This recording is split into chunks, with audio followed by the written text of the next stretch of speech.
Global broking firm Credit Suisse has changed their stance on India's major metal and mining company Vedanta Limited. They now have a neutral rating versus the outperforming rating that they had on the company. Their target price though has been hiked to 160 rupees from the erstwhile 140 rupees per share. Now the key reason behind this downgrade to neutral is the overhang of the amount of debt on Vedanta Resources. That's the parent company of Vedanta Limited's books. Now, what they're essentially firstly saying is that, look, the fundamentals of Vedanta Limited look pretty solid. Aluminium prices, zinc prices have gone up.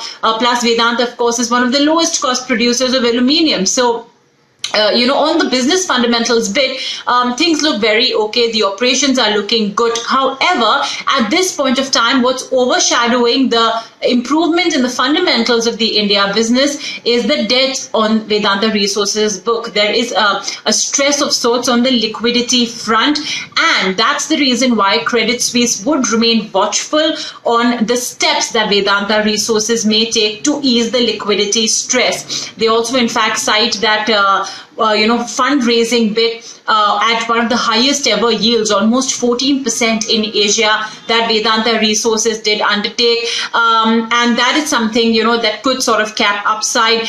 They also say that Vedanta Limited has fully utilized the $1 billion loan to Vedanta Resources, repayable in 4 installments. They maintain that dividends can only be deferred. And while they do not expect any near-term liquidity issues at Vedanta Resources, they believe that the extension of all the maturities falling after FY22, which by the way comes up to almost $5 billion, that's going to be crucial because that may really cause a sudden strain on Vedanta Resources books. They also, by the way, are incorporating the higher commodity forecast just for the interim dividend paid, and they're introducing FY23 forecasts, and they are lifting the EPS estimates for FY22 by 25%, and hence the target price of 160 rupees.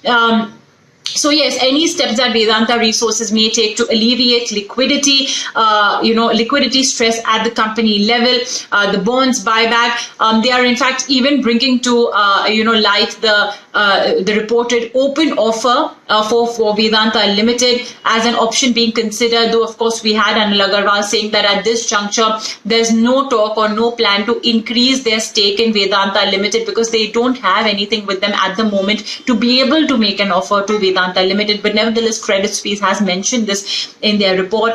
Again, they say that, look, the risk-reward ratio is not favorable at this juncture owing to the overhang of Vedanta Resources.